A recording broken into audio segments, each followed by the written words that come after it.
홍성호라고 합니다. 홍성호라고 합니다. 저는 김 목사님의 이쁜 딸을 만나서 이렇게 결혼하고 이 자리까지 왔는데 정말 백향목교회 이렇게 설교를 할 수 있는 것은 정말 영광이고 또한 큰 부담입니다. 정말 장인어른이 담임하는 교회에서 이렇게 설교하는 것이 쉽지 않지만 제가 하는 것이 아니라 하나님의 능력으로 하는 것이 저희 믿으니까 이렇게 이 자리에 나왔습니다. 아멘.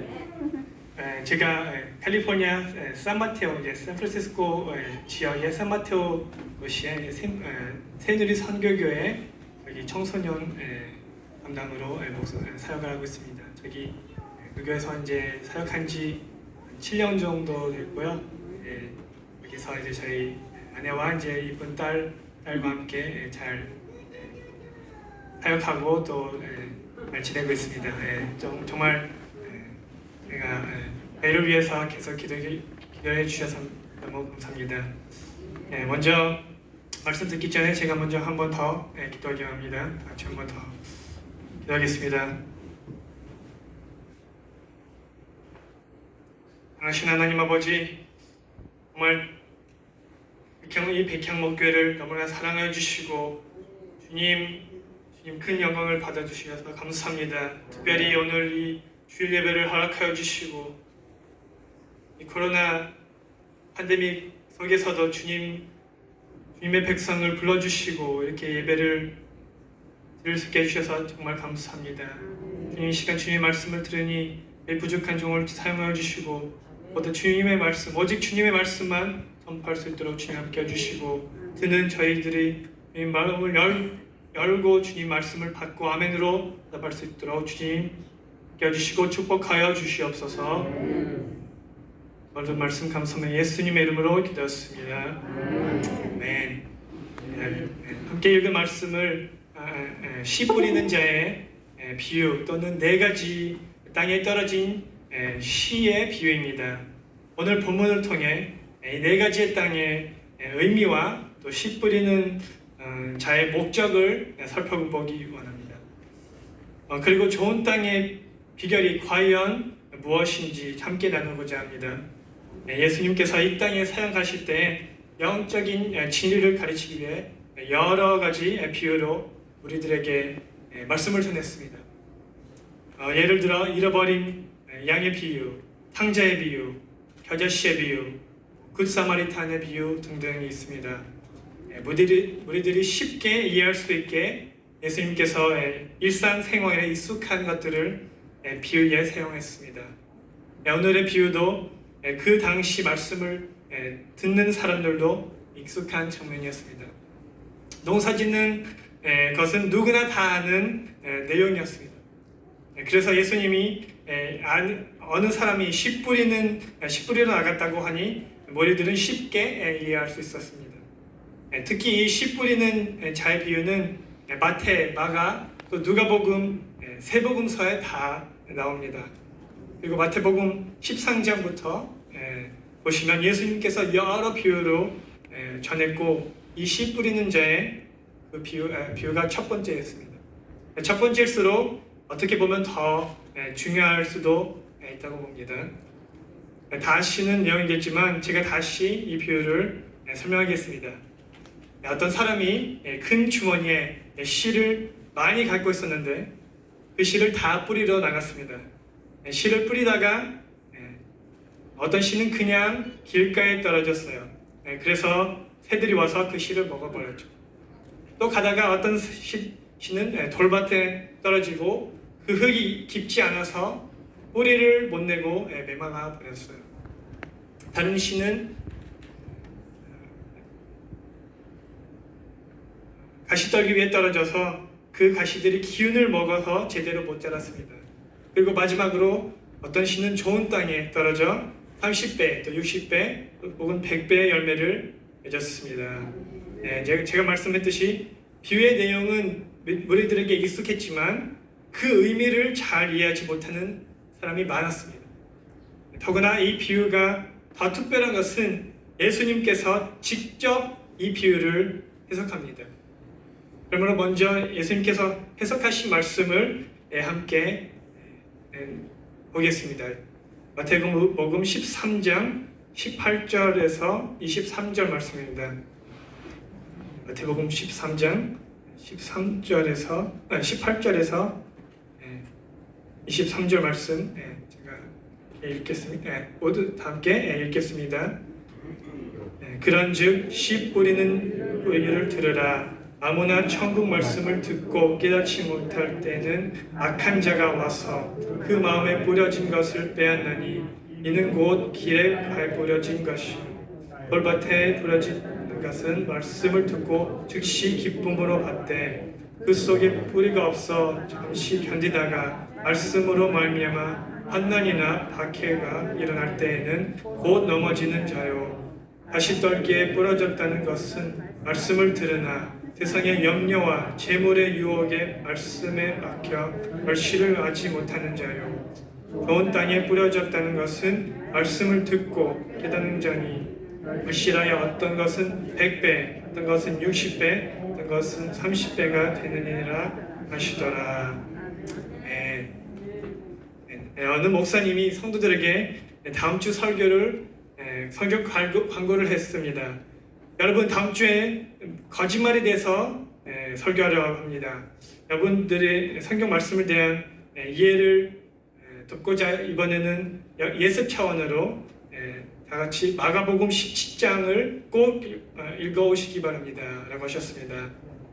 그 다음 주 목사님은 설교 전에 성도들에게 질문하셨습니다. 여러분 지난주 제가 말씀드릴 성경을 읽으신 분을 손을 들어주시기 바랍니다. 그러자 전원이 손을 들었습니다. 그걸 본 목사님이 이렇게 말했습니다. 마가복음은 16장밖에 없습니다. 자, 이제 거짓말이라는 죄에 대해서 설교하도록 하겠습니다. 이 말을 듣고 어떻게 반응하시는지 모르겠습니다.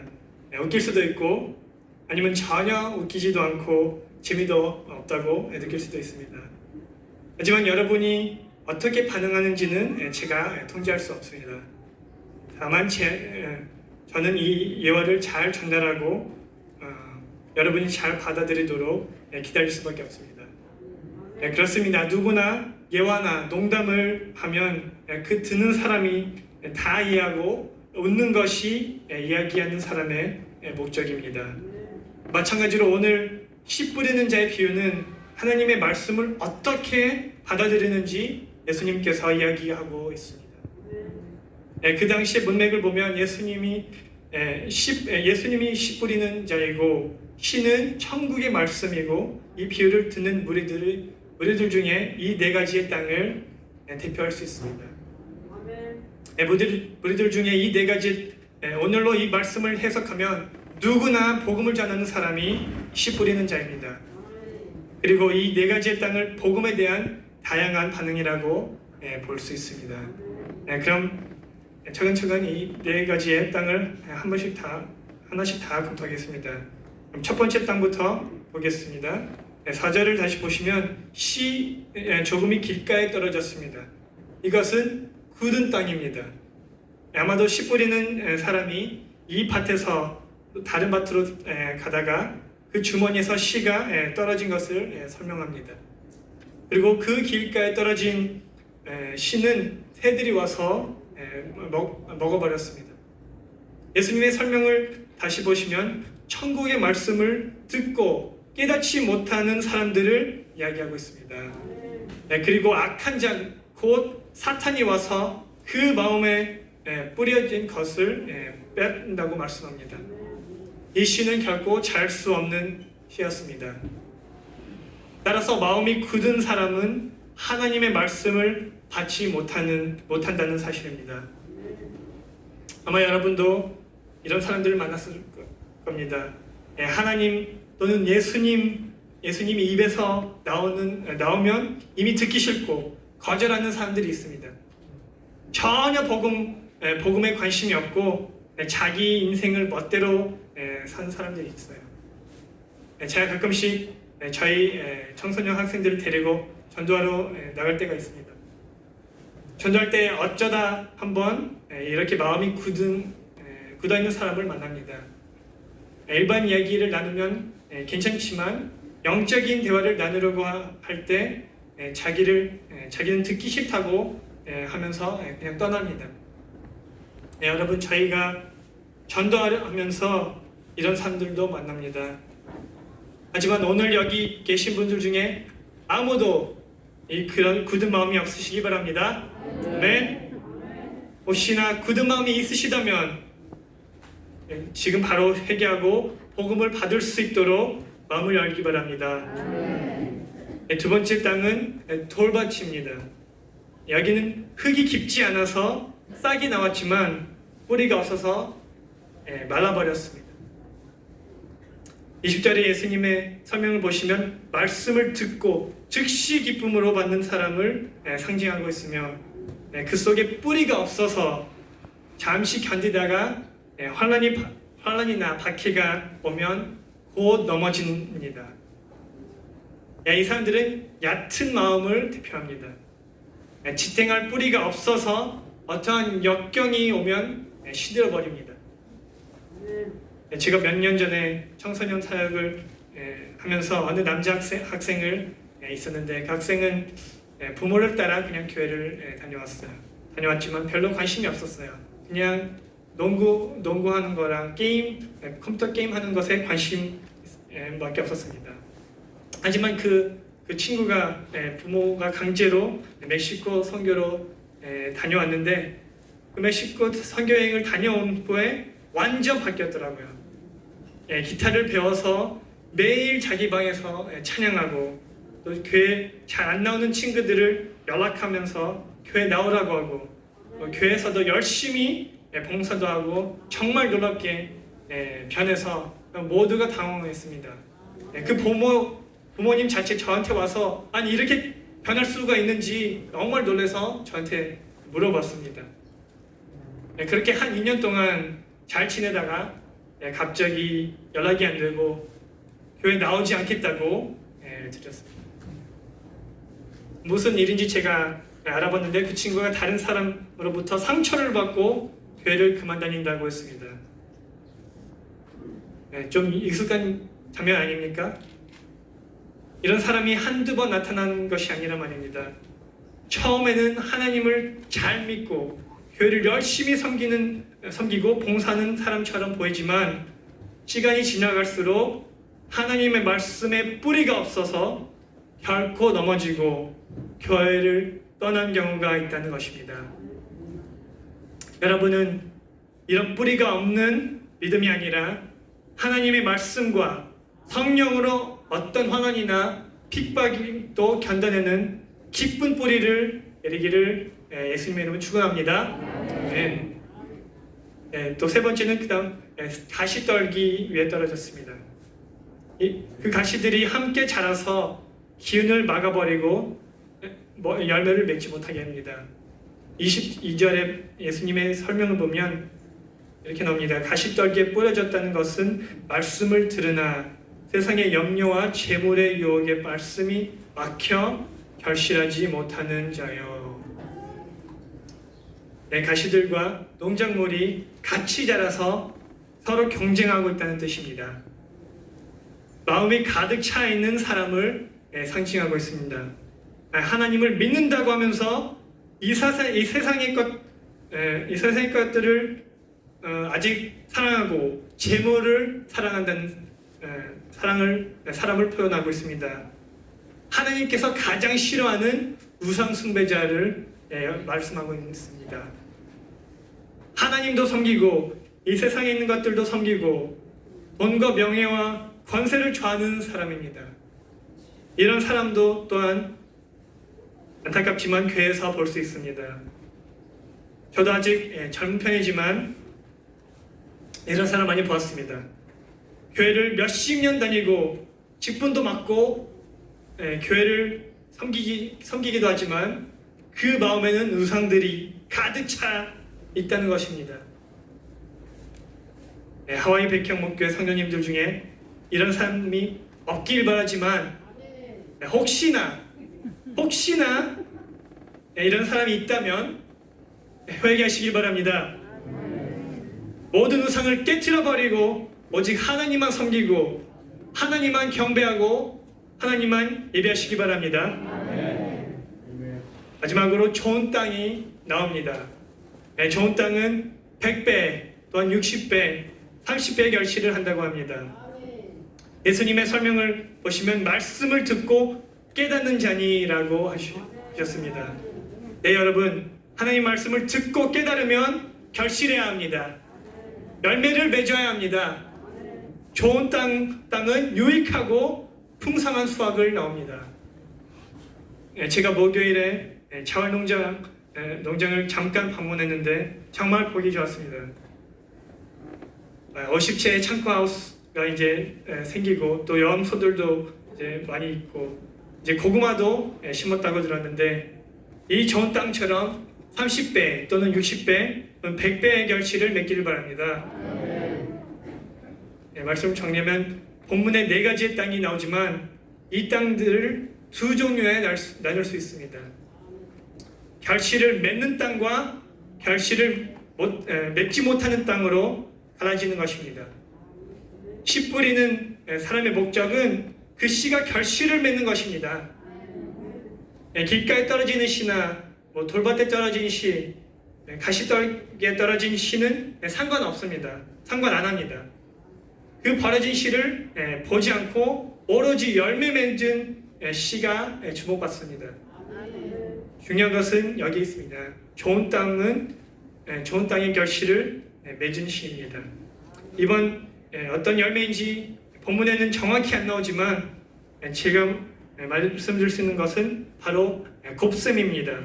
몇 씨로 인해 30배 혹은 60배 혹은 100배를 결실하는 것은 곱셈입니다. 따라서 저희들도 복음을 전하는 데 힘써서 영적인 씨를 뿌리며 그 씨가 좋은 땅에 떨어져 주님을 만나는 새 생명이 태어나고 아름다운 영적인 열매를 뜻하는 것입니다.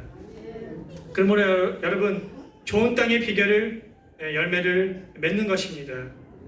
아무리 교회를 오랫동안 다니고 열심히 봉사하고 교회 직분이 있을지라도 결실이 없으면 열매가 없는 믿음이 되고 맙니다. 열매를 통해 진정한 그리스도인이 누구인지 알 수 있다는 것입니다. 마태복음 7장 15절에서 20절에 보시면 예수님께서 경고하십니다.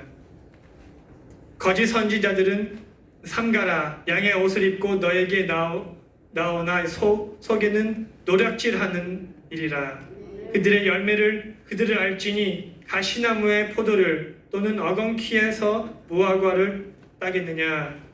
이와 같은 좋은 나무마다 아름다운 열매를 맺고 못된 나무가 나쁜 열매를 맺나니 좋은 나무가 나쁜 열매를 맺을 수 없고 못된 나무가 아름다운 열매를 맺을 수 없느니라. 아름다운 열매를 맺지 아니하는 나무마다 찍혀 불에 던져지느니라. 이러므로 그들의 열매를 그들을 알리라. 네, 여러분, 열매로 누가 누군지 알 수 있다는 것입니다. 그러면 여러분은 어떤 종류의 땅입니까? 정말 좋은 땅이길 바랍니다. 아멘. 네, 제가 사역한 지 오래되지 않았지만 오늘 비유에 나오는 땅을 상징하는 사람들을 많이 보았습니다.